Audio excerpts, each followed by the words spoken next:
ever, really. This was my first attempt in trying to put my love for nature into something I could share with people.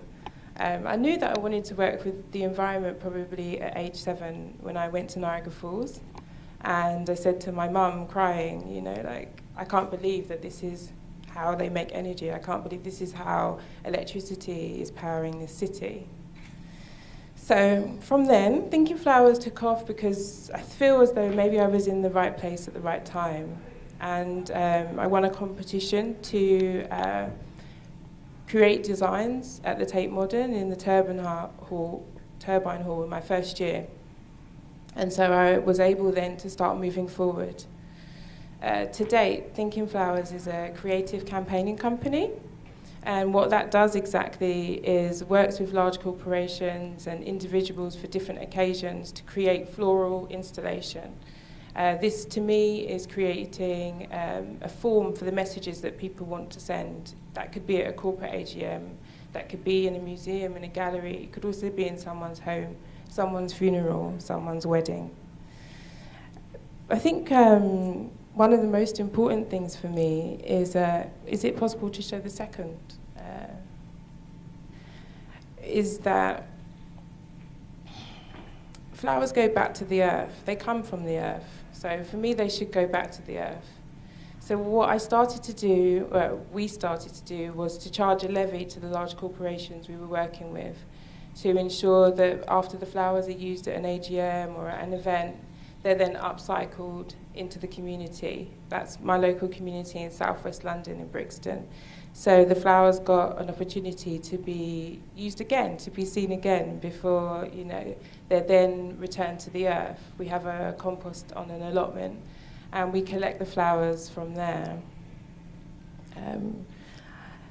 I'd like to show you a video now, if you don't mind. It's really quick, it's just like 2.5 minutes, if you'd indulge me. So this is a piece called Heal, Transform, Unite. It's made from plastic milk bottles, and it's part of the permanent collection at the Eden Project. This is being upcycled and making gardens. It's going quite quick. That was at a women's centre. This is in Brazil, at Casa do Mundo. It's a collaboration. We're making a hotel, street art, and garden. And these are some of the flowers that are going to be there.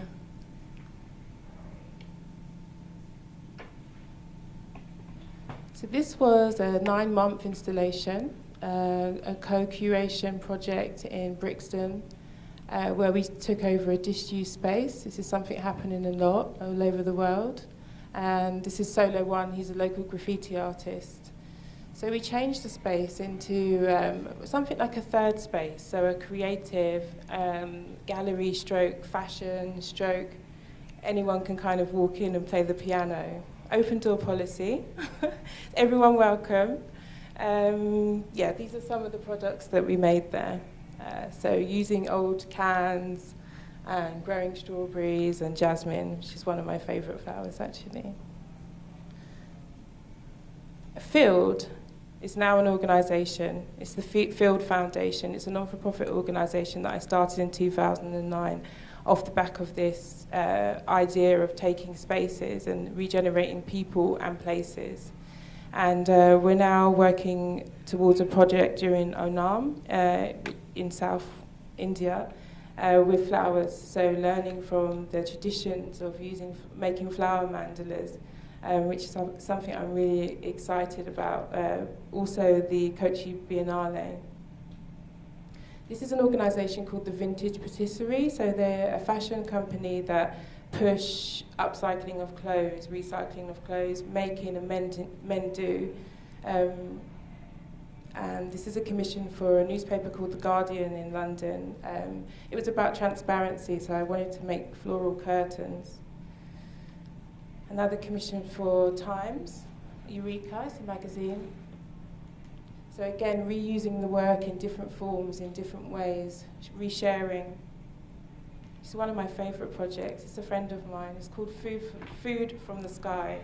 And she took over the roof of a supermarket and started growing her own stuff on the supermarket and selling it through. So this was a collaboration with artist Paul Jones. And these are some of the things we make. That's how it all begins, my silly sketches. So this is an example of a floral donation. This is the Royal Bank of Scotland, and this is now the Design Trust where we do prints. So it's a charity local and it's a print trust. So I like the way that things can look the same in different places and also different at the same time. Yeah.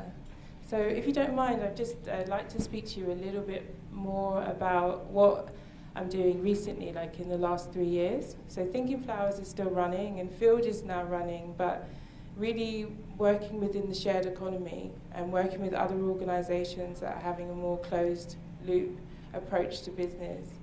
Will it change?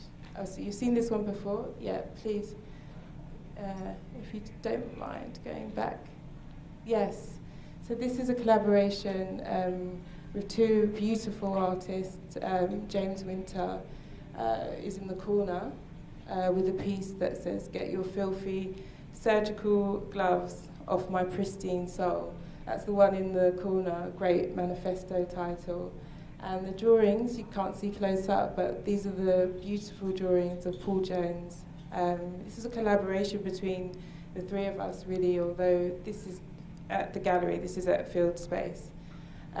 This is really close to my heart, this project, because it was the first time that Chelsea Flower Show had an upcycling project. So during my master's, I incubated the idea of Royal Horticultural Society upcycling their highly bred plants into the community, because I found that relationships developed when we opened up our circles, as opposed to traditions whereby only flowers and plants would go to the friends of friends who had gardens. This time, highly bred plants were coming into the community. And so this was really about showing that off. My mentor was actually the person who took that idea to the Royal Horticultural Society, and this is how it now stands today. So this is really close to me, this project. This one also, actually, same space, but this one's about travel. I love this one because the benches have come from an old boat, and this boat is now the studio of an artist, a glass artist. He's turning it into his home and floating studio.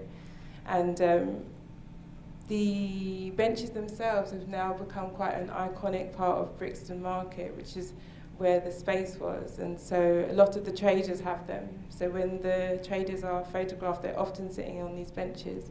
And it's an ongoing project to document the 51 benches and where they've gone in the world and who now sits on them and the conversations that take place on them. I love seating, actually. I love benches. I love street furniture. And I love the opportunity this gives for social engagement. You might sit down next to someone you may never, ever talk to, but the fact that you're sharing a bench allows conversation to open up. So this is a project that was from my previous career as a photographer. I do kind of feel that they're separate, because when I started working with flowers, I wasn't able to take pictures anymore for a long time. I had a creative block. So this is one of the stills from a film, from an ethnographic photographic project that started in 2001. I was encouraged by a curator to show my own work in my own gallery, and I realise now that that was probably one of the best things I could have ever done, because I don't think anyone else was going to show it at this time. The self-portrait is at a funeral of a 17-year-old boy who was shot point blank in the head, and it didn't even make the news. So I made a series of 7 photographs and made frames for them, and the series was called Petal Tank. And in 2011 I was invited by the Tate Modern Tanks, to show this film. So it's funny, I kind of feel like things take a long time to settle in, and maybe like 13 years after working with flowers. I'm sitting on a panel with these women that are also doing the same thing. So just say I'm really happy to be here sharing a panel. Lastly, there's just more recent work. So this was a commission as a response to wedding dresses for Victoria and Albert Museum. And my idea was to create a collection of vases, ceramic vases for growing your own wedding flowers. So the vases were more supportive and structured so that you could grow your own flowers, basically. So now I'm moving into exploring the environment in different ways. So this is really about materials. So flowers are used also, but also charcoal and essences are coming from trees, resins. So I'm now exploring the origins of natural resources like semi-precious stones for a residency with the Petrie Museum. Flowers are still dear to my heart, and they're a lens for the things that I do always. But I'm now moving into different. So this is about scent, the scent of flowers, and how we can explore and change our environment through scent. It's also about writing and introspection.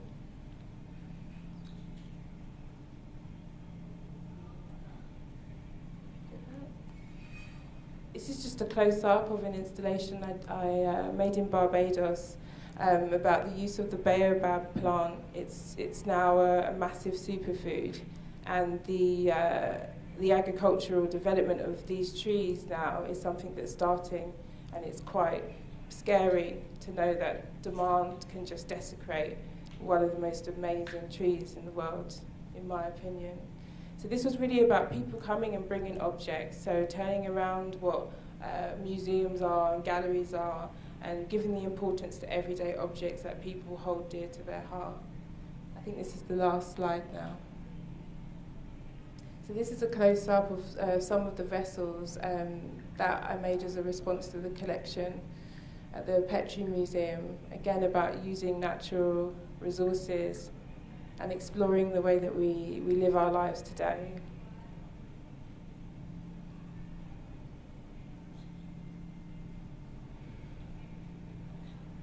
Just some stills. So thank you so much. I really enjoyed that. I'm not sure if I have time to go through the end, so thank you.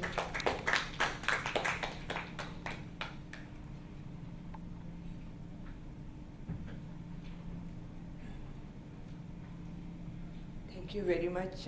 My name is Meena Chopra, and I am actually representing Canada.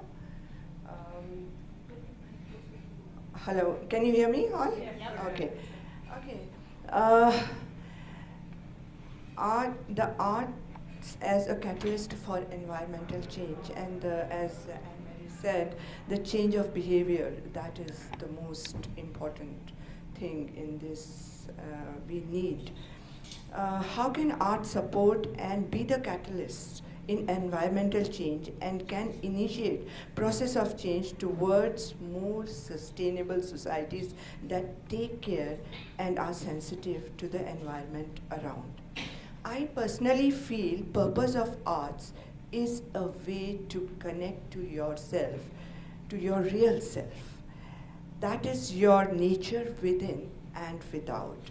But while doing that, art has many external roles to play. And one of them is, of course, environmental. Its most important role